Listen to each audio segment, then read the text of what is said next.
오늘 말씀 에베소서 2장 1절에서 10절까지의 말씀입니다. 함께 읽도록 하겠습니다.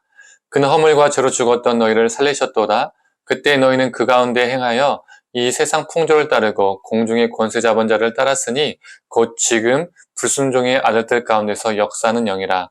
전에도 우리도 그 가운데서 우리 육체의 욕심을 따라 지내며 육체와 마음에 원하는 것을 하여 다른 이들과 같이 본질상 진노의 자녀였더니 긍휼이 풍성하신 하나님이 우리를 사랑하신 그 큰 사랑을 인하여 허물로 죽은 우리를 그리스도와 함께 살리셨고 너희는 은혜로 구원을 받은 것이라. 또 함께 일으키사 그리스도 예수 안에서 함께 하늘에 앉히시니 이는 그리스도 예수 안에서 우리에게 자비하심으로써 그 은혜의 지극히 풍성함을 오는 여러 세대에 나타내려 하심이라. 너희는 그 은혜에 의하여 믿음으로 말미암아 구원을 받았으니 이것은 너희에게 난 것이 아니요 하나님의 선물이라. 행위에서 난 것이 아니니 이는 누구든지 자랑하지 못하게 함이라. 우리는 그가 만드신 바라 그리스도 예수 안에서 선한 일을 위하여 지으심을 받은 자니 이 일은 하나님이 전에 예비하사 우리로 그 가운데서 행하게 하려 하심이니라. 아멘. 아침 묵상을 들으시는 모든 성도님들에게 하나님의 은혜가 있기를 간절히 소망합니다. 예수님을 만나기 전 에베소서 성도들은 어떠한 존재들이었을까요? 1절에서 3절까지 말해주죠. 허물로 죄로 죽었던 사람들이었습니다. 세상의 풍조를 따랐고 공중의 권세 잡은 자 아래에 눌려 있었죠. 불순종의 아들이었고 육체 욕심을 따라 살아가는 존재였으며 진노의 자녀들이었습니다.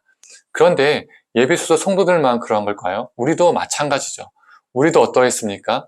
예수 그리스도를 만나기 전에 어둠의 자식이었고 불순종의 자녀들이었으며 죄의 종노릇했습니다. 그러나 4절에서 5절은 이렇게 말하죠. 긍휼이 풍성하신 하나님이 우리를 사랑하신 그 큰 사랑을 인하여 허물로 죽은 우리를 그리스도와 함께 살리셨고 너희는 은혜로 구원을 받은 것이라. 죄로 죽었던 우리가 예수님과 함께 살았습니다. 새로운 인생을 살 기회를 우리에게 주신 것이죠. 이것이 바로 은혜입니다. 8절의 말씀입니다. 너희는 그 은혜에 의하여 믿음으로 말미암아 구원을 받았으니 이것은 너희에게 난 것이 아니요 하나님의 선물이라. 바울은 이 모든 구원 사건이 사람의 공로가 아닌, 사람의 업적이 아닌 전적인 하나님의 은혜임을 강조합니다. 그래서 우리는 우리의 구원을 내 힘으로 얻은 듯 자랑할 수 없습니다.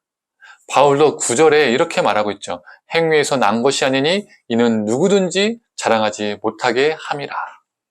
그런데 여기에서 우리가 주의할 것이 있습니다. 우리의 구원은 행위에서 난 것이 아니니까 모든 행위는 필요 없다. 이렇게 도출을 지으면 안 됩니다. 도출을 내면 안 됩니다. 바울 서신들을 보면 행위로 구원받는 것이 아니라 믿음으로 구원받는다라는 이 말씀들이 정말 많이 나오죠. 그런데 바울이 이 말씀을 어떤 상황 속에서 말했는지 이것이 중요합니다. 이것을 파악하는 게 중요합니다. 바울이 말하는 행위는 인간이 행할 수 있는 모든 행위, 행함을 의미하는 것이 아닙니다.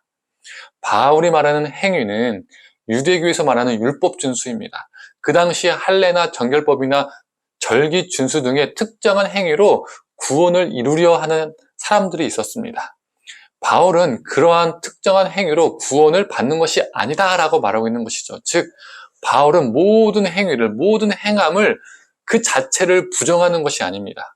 로마서와 갈라디아서를 보아도 전반부와 후반부로 나눌 수 있거든요. 전반부에는 이신칭의와 같은 믿음으로 구원을 계속 강조합니다. 그리고 그 다음에 후반부부터는 실천에 대해서, 행함에 대해서 이야기를 합니다. 바울은 믿음으로 구원받은 자들의 삶, 믿는 자들의 행함에 대해서 이야기를 합니다. 즉, 바울은 모든 행함을 부정하지 않습니다. 그래서 바울이 말하는 믿음은 나 예수 믿어 이런 믿음이 아니라, 이게 믿음이 아니라 예수를 믿어 구원을 받고 그 구원받은 자가 거룩한 행함으로까지 가는 것을 믿음으로 보고 있습니다. 그래서 오늘 본문 마지막 절인 10절은 이렇게 말하고 있죠. 읽어보겠습니다. 우리가 그가 만드신 바라 그리스도 예수 안에서 선한 일을 위하여 지으심을 받은 자니 이 일은 하나님이 전에 예비하사 우리로 그 가운데 행하게 하려 하심이니라. 조금 전에 읽었던 9절이 무엇이라고 말하고 있나요? 우리가 선한 일을 하며 살게 하시려고 우리 하나님이 우리를 지으셨고 우리를 구원하셨다는 겁니다. 성도님들, 우리는 이전에 불순종의 자녀였고 욕망과 욕심을 따라 살던 우리였습니다. 그런 우리를 하나님이 구원해 주셨습니다. 이 구원은 우리의 힘으로 얻은 것이 아니라 전적인 하나님의 은혜입니다. 돈으로도 무엇으로도 살 수가 없죠. 우리는 이 큰 은혜를 받았기 때문에 우리 삶 속에서 거룩한 행실로 이루어 가야 됩니다. 그 거룩한 행실이 이어져 가야 합니다.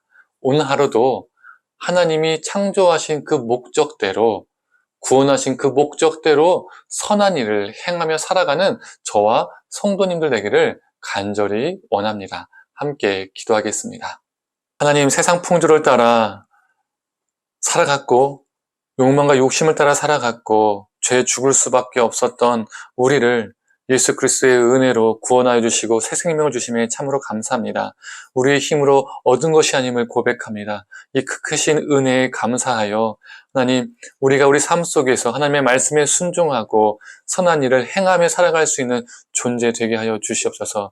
우리를 지으신 목적이 단순히 예수 믿고 천국 가가 아니라 우리를 구원하셔서 우리가 이 땅 가운데 하나님의 선한 일을 하게 하시려는 그 목적이 있음을 우리가 기억하면서 하나님, 우리의 믿음이 행함으로 이어지게 하여 주시옵소서. 행함까지가 우리의 믿음임을 기억하면서 오늘 하루도 살게 하여 주시옵소서.